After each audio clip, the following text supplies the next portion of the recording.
The rain fell in sheets that November afternoon, turning the cemetery grounds into a mirror of grief. 17-year-old Emma Chen sat motionless in her wheelchair, watching the last mourners drift away from her father's grave like autumn leaves, scattered by an indifferent wind. Her hands, the only part of her body she could still move freely, trembled as she clutched the single white rose she hadn't been able to place on the casket. Behind her, she could hear her stepmother, Patricia's sharp voice cutting through the sound of rainfall, already on the phone with the estate lawyer, already planning a future that clearly didn't include the paralyzed, daughter of the man they'd just buried. Emma had been paralyzed from the chest down for 3 years, ever since the car accident that had also claimed her mother's life. Her father, Richard Chen, CEO of Chen Technologies, had restructured his entire world around her recovery and care. He'd converted the mansion's ground floor into an accessible paradise, hired the best physical therapists, and spent every evening reading to her or simply holding her hand. Then he'd married Patricia 2 years ago, a whirlwind romance that Emma had never quite trusted, though she'd kept her concerns to herself, because her father had seemed happy for the first time since the accident. Now, watching Patricia's face as she approached the wheelchair, Emma understood that her instincts had been correct all along.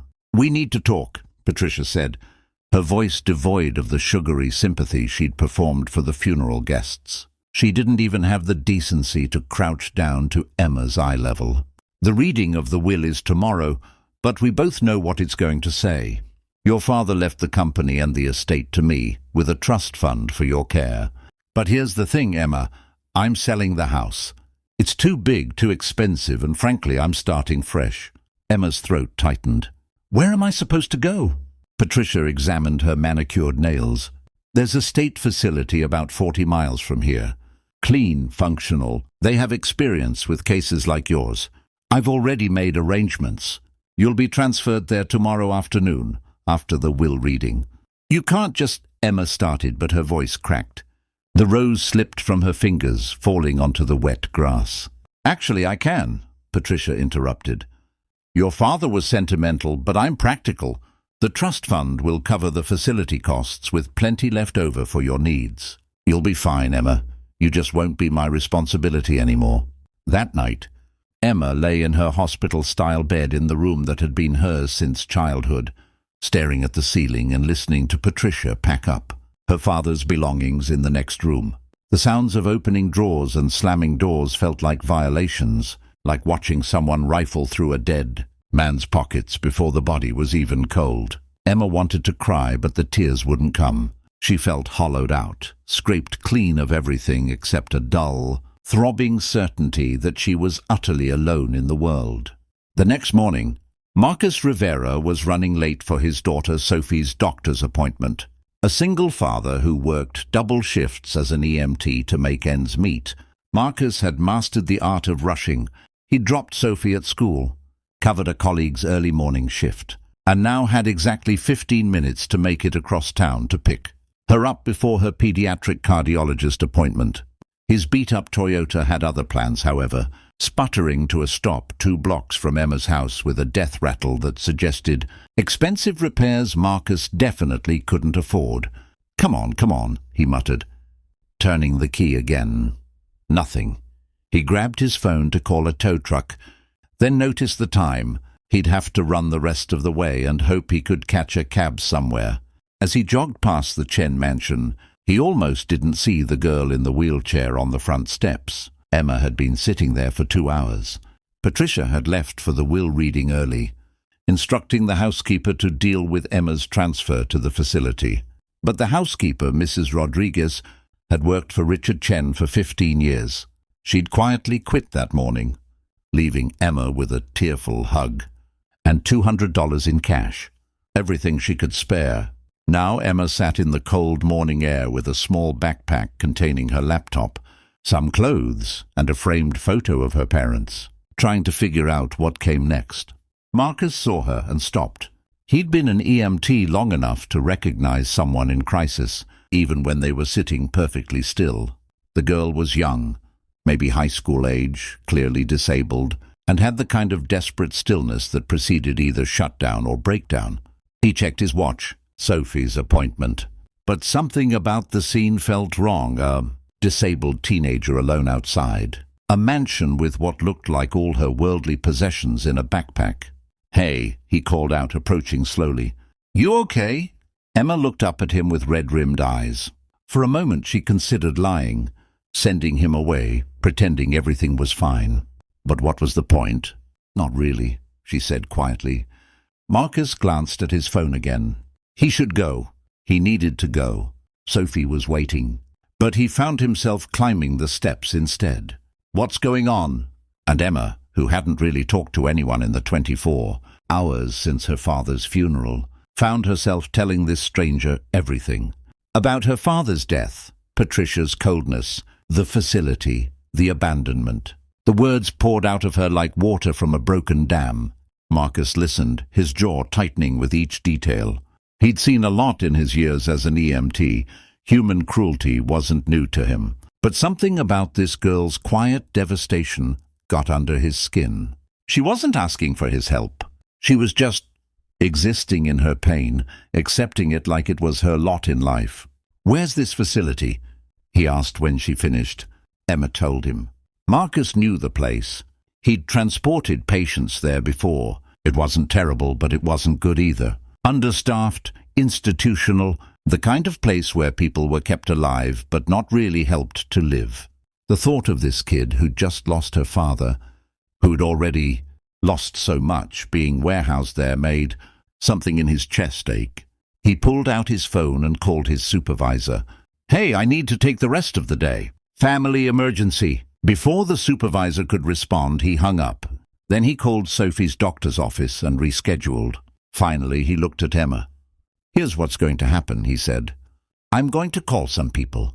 We're going to figure this out. You're not going to that facility. Not today, anyway." Emma stared at him. "Why would you help me?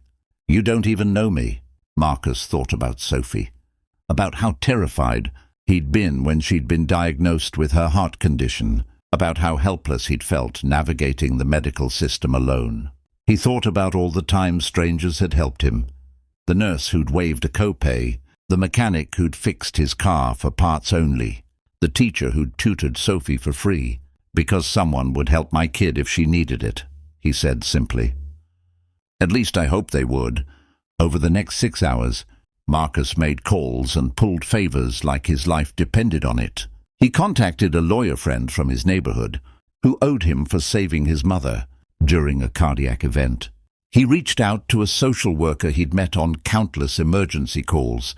He even called his parish priest, who'd been looking for a meaningful project for the church's community outreach program. By evening, Emma had temporary emergency housing approved through a charity organization, a lawyer reviewing her father's will pro bono, and a caseworker assigned to her situation. Marcus had also discovered something. Patricia hadn't mentioned Richard. Chen's will actually specified that Emma was to remain in the family home with full-time care until she turned 25, at which point she'd inherit everything. Patricia had been planning to violate the will's explicit terms. When the lawyer confronted Patricia that evening, threatening legal action and exposure of her attempted fraud, the stepmother's carefully constructed facade crumbled. She'd been counting on Emma being too young, too disabled, too isolated to fight back. She hadn't counted on someone caring enough to help. 2 weeks later, Emma sat in her own living room, her father's home, now legally protected for her use, with Marcus and Sophie visiting for dinner. Marcus had started checking on her daily at first, then several times a week, then became something like the family she'd lost. Sophie, a bright 12-year-old with a recovering heart and an enormous spirit, had appointed herself Emma's little sister, teaching Emma how to laugh again through terrible jokes and enthusiastic stories about school drama. "I still don't understand why you stopped that day," Emma said to Marcus as they ate the pasta he'd taught her adaptive cooking techniques to prepare. "You had your own emergency, your own daughter to worry about." Marcus looked at Sophie, who was showing Emma a video on her phone, then back at Emma. "I learned something when Sophie got sick," he said. "The world's going to knock you down sometimes, Tragedy, loss, illness, it happens to everyone eventually. But we get through it because people show up. Sometimes it's family, sometimes it's strangers who become family. The only way any of us survive is by helping each other. Emma felt tears prick her eyes. But this time they weren't tears of grief or abandonment. They were something else entirely, gratitude maybe, or hope, or the recognition that kindness wasn't dead in the world. It was just sometimes hard to see until you needed it most. "Thank you," she whispered, "for stopping, for seeing me." Sophie looked up from her phone. Obviously he stopped. That's what Dad does. He helps people. She said it like it was the most natural thing in the world, like there was no other option Marcus could have possibly chosen. Marcus smiled and ruffled his daughter's hair. "Well, I had a good teacher. You taught me that people are worth showing up for, Soph." As Emma watched them, this small family that had expanded to include her, she thought about her father and what he would have said about all this. He'd always believed that success wasn't measured in money or power, but in the lives you touched and the people you lifted up. Patricia had wanted his empire. Marcus, who had almost nothing by comparison, had given Emma something infinitely more valuable, the understanding that she mattered, that she was worth helping, that she wasn't alone. The road ahead wouldn't be easy. Emma still had years of physical therapy, legal battles to ensure her inheritance was protected, and the long process of grieving her father. But she also had Marcus checking in on her, Sophie making her laugh, and a growing network of people who'd heard her story and wanted to help, therapists who volunteered their time, lawyers who worked pro bono, neighbors who brought meals and offered friendship. In the end, Patricia moved away quietly, taking her settlement and her shame to another state.